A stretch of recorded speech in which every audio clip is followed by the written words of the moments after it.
Hard Store. Update yourself.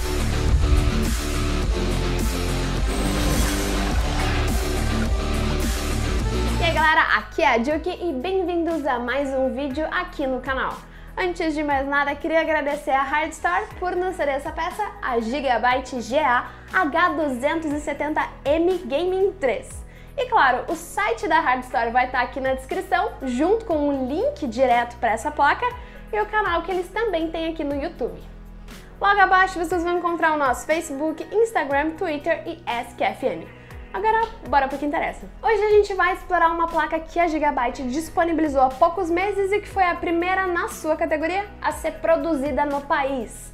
Ela é voltada para um público que está buscando um bom conjunto de recursos e também um visual diferenciado das placas básicas.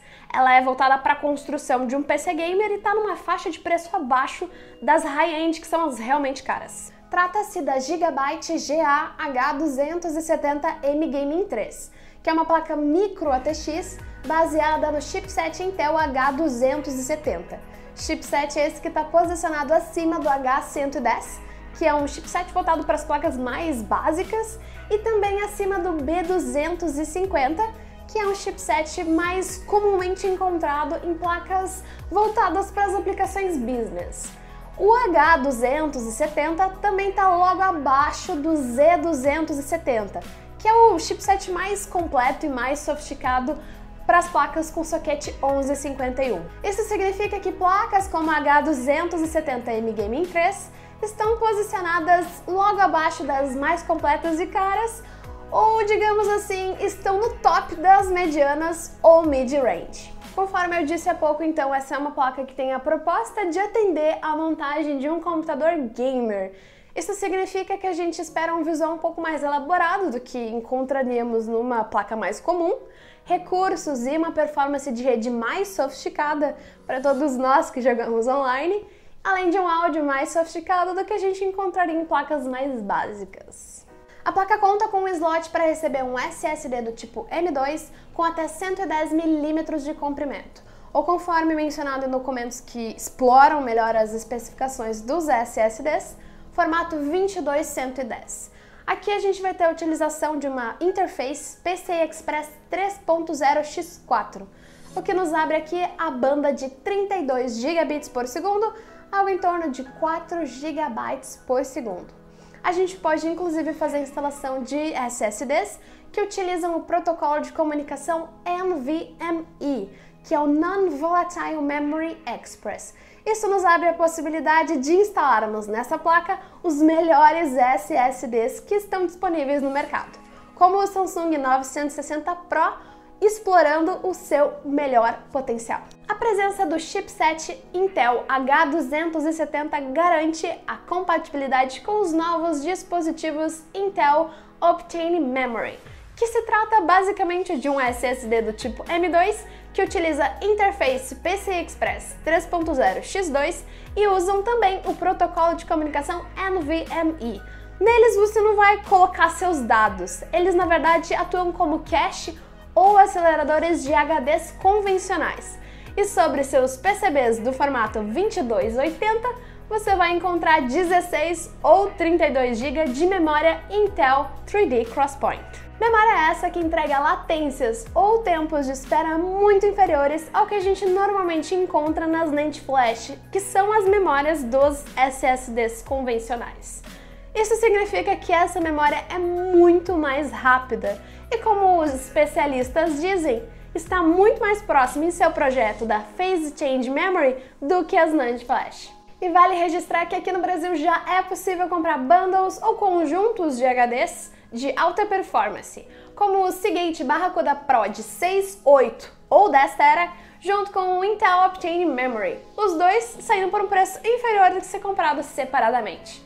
E de acordo com algumas análises, como a do Linus Sebastian, do canal Linus Tech Tips, esse é um jeito eficiente da gente melhorar fortemente a performance dos nossos discos de grande capacidade em aplicações profissionais. Há também 6 portas SATA 3 de 6 GB por segundo. Dessas 6, 4 estão agrupadas em pares, formando 2 portas SATA Express de 16 GB por segundo. E conforme a gente tem visto ao longo dos anos na plataforma Intel, para as placas posicionadas nessa faixa, as portas SATA 3 suportam múltiplos discos em arranjo RAID 0, 1, 5 ou 10.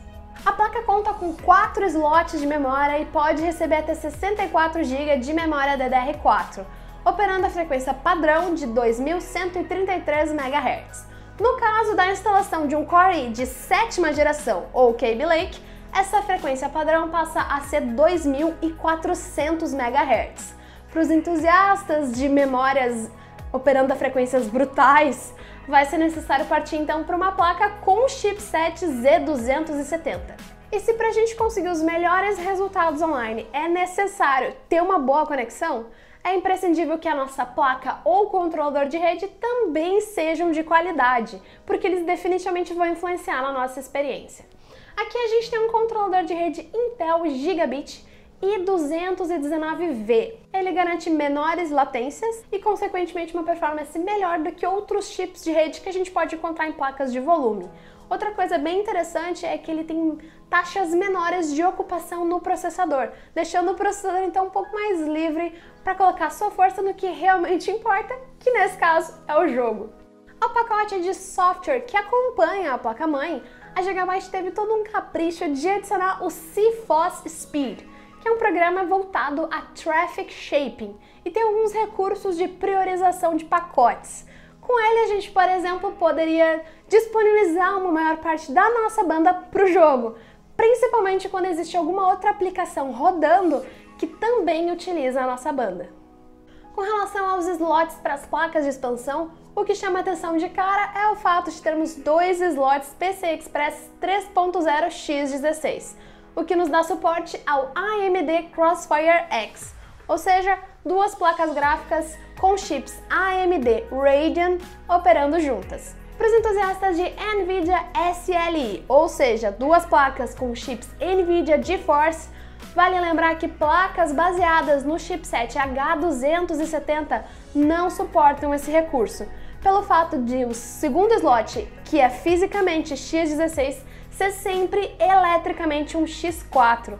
Para termos 2 GeForces operando ao mesmo tempo, é necessário que ambos os slots possam operar em pelo menos modo x8.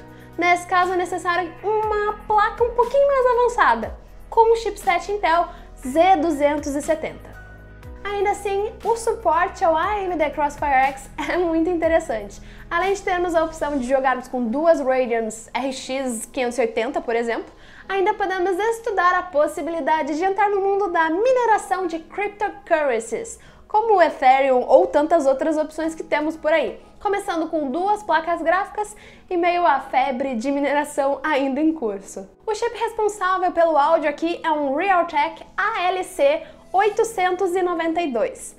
Ele e todos os componentes responsáveis pelo áudio estão isolados de todos os outros componentes eletrônicos da placa por um recorte no PCB.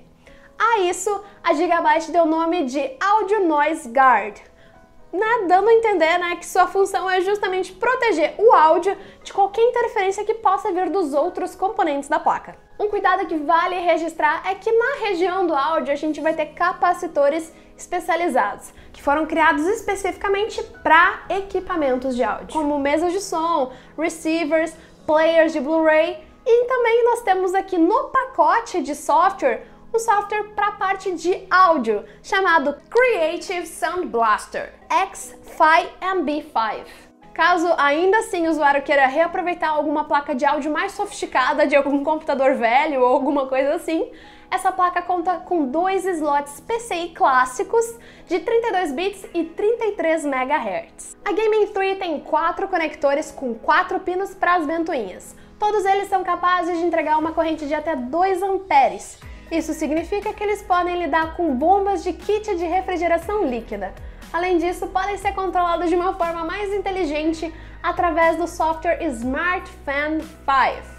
Existem 6 sensores de temperatura espalhados estrategicamente pela placa para orientar o funcionamento das ventoinhas. Há algo novo que a gente ainda não tinha visto entre as proteções que compõem o conjunto Ultra Durable, uma bandeira da Gigabyte já faz algum tempo.